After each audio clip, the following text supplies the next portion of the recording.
നമസ്കാരം. മനുഷ്യനേത്രങ്ങളുടെയും കാഴ്ചാശക്തിയുടെയും പരിണാമ ചരിത്രത്തിൽ വിപ്ലവാത്മകമായ മാറ്റം വരുത്തുന്ന പുതിയ കണ്ടെത്തലുകൾ ശാസ്ത്രലോകം പുറത്തുവിട്ടിരിക്കുന്നു.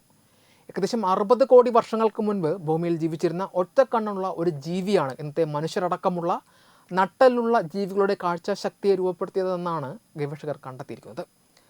ലണ്ടൻ സർവകലാശാലയിലെയും സക്സസ് സർവകലാശാലയിലെയും ശാസ്ത്രജ്ഞർ സംയുക്തമായി നടത്തിയ ഈ പഠനം കറന്റ് ബയോളജി എന്ന ജേണലിലാണ് പ്രസിദ്ധീകരിച്ചത്. കണ്ണുകളുടെ പരിണാമത്തെക്കുറിച്ചുള്ള നിലവിലുള്ള ധാരണകളെ തിരുത്തിക്കുറിക്കുന്നതാണ് ഈ പുതിയ വിവരങ്ങൾ.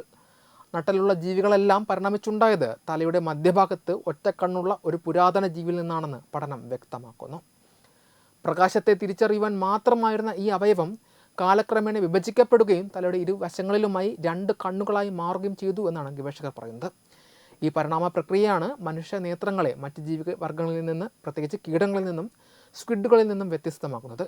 കീടങ്ങളുടെ കണ്ണുകൾ ഉപരിതലത്തിൽ നിന്നാണ് വികസിക്കുന്നതെങ്കിൽ നട്ടലുള്ള ജീവികളുടേത് തലച്ചോറിൻ്റെ ഉൾഭാഗത്ത് നിന്നാണ് വികസിക്കുന്നത് എന്ന വസ്തുതയുടെ അടിസ്ഥാനം ഈ ഒറ്റക്കണ്ണുള്ള പൂർവികനാണെന്ന് ശാസ്ത്രജ്ഞർ ചൂണ്ടിക്കാട്ടുന്നു. ഈ പുരാതനമായ ഒറ്റക്കണ്ണിന് ആധുനിക മനുഷ്യ ശരീരത്തിൽ ഇപ്പോഴും സജീവമായ ഒരു പങ്കുണ്ട് എന്നതാണ് ഏറെ അത്ഭുതകരമായ വസ്തുത. പരിണാമത്തിൻ്റെ ഒരു ഘട്ടത്തിൽ ഈ മധ്യനേത്രം തലച്ചോറിൻ്റെ ഉൾഭാഗത്തേക്ക് മാറുകയും പീനിയൽ ഗ്രന്ഥിയായി രൂപാന്തരപ്പെടുകയും ചെയ്തു. മനുഷ്യൻ്റെ ഉറക്കം, ഉണർച്ച തുടങ്ങിയ ജൈവ ഘടികാരത്തെ നിയന്ത്രിക്കുന്ന മെലോട്ടോണിൻ ഹോർമോൺ ഉൽപ്പാദിപ്പിക്കുന്നത് ഈ ഗ്രന്ഥിയാണ്. അതായത് ലക്ഷക്കണക്കിന് വർഷങ്ങൾക്ക് മുൻപ് വെളിച്ചം തിരിച്ചറിയുവാൻ നമ്മുടെ പൂർവികർ ഉപയോഗിച്ചിരുന്ന അതേ അവയവം തന്നെയാണ് ഇന്നും നമ്മുടെ ഉറക്കചക്രത്തെ നിയന്ത്രിക്കുന്നത്.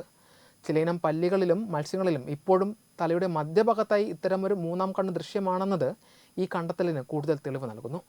പ്രൊഫസർ ഡാൻ ഇ നീൽസന്റെ നേതൃത്വത്തിൽ നടന്ന ഈ ഗവേഷണം കണ്ണുകളുടെയും തലച്ചോറിൻ്റെ വികാസത്തെക്കുറിച്ചുള്ള മുൻപത്തെ സിദ്ധാന്തങ്ങളെ അപ്പാടെ മാറ്റിമറിച്ചിരിക്കുകയാണ്. ഒരു കാലത്ത് വെറും വെളിച്ചം മാത്രം തിരിച്ചറിഞ്ഞിരുന്ന ഒരു ചെറിയ അവയവത്തിൽ നിന്ന് ഇന്നത്തെ സങ്കീർണമായ ലോകത്തെ വർണ്ണാഭമായി കാണാൻ സഹായിക്കുന്ന കണ്ണുകളിലേക്കുള്ള ദൂരം ദശലക്ഷക്കണക്കിന് വർഷങ്ങളുടെ പരിണാമഫലമാണ്. പ്രകൃതി എങ്ങനെയാണ് പഴയ അവയവങ്ങളെ പുതിയ ആവശ്യങ്ങൾക്കായി രൂപപ്പെടുത്തുന്നത് എന്നതിൻ്റെ ഉത്തമ ഉദാഹരണമായി ഈ പഠനം മാറുന്നു.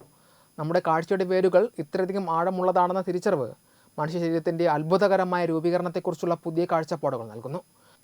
ഭൂമിയുടെ ചരിത്രത്തിലെ ഏറ്റവും പുരാതനമായ ആ ഒറ്റക്കണ്ണുള്ള ജീവിയിൽ നിന്നാണ് നമ്മുടെ വർത്തമാനകാലത്തെ കാഴ്ചകൾ ആരംഭിച്ചതെന്നത് ശാസ്ത്രം നമുക്കായി കരുതി വെച്ച മനോഹരമായ ഒരു സത്യമാണ്.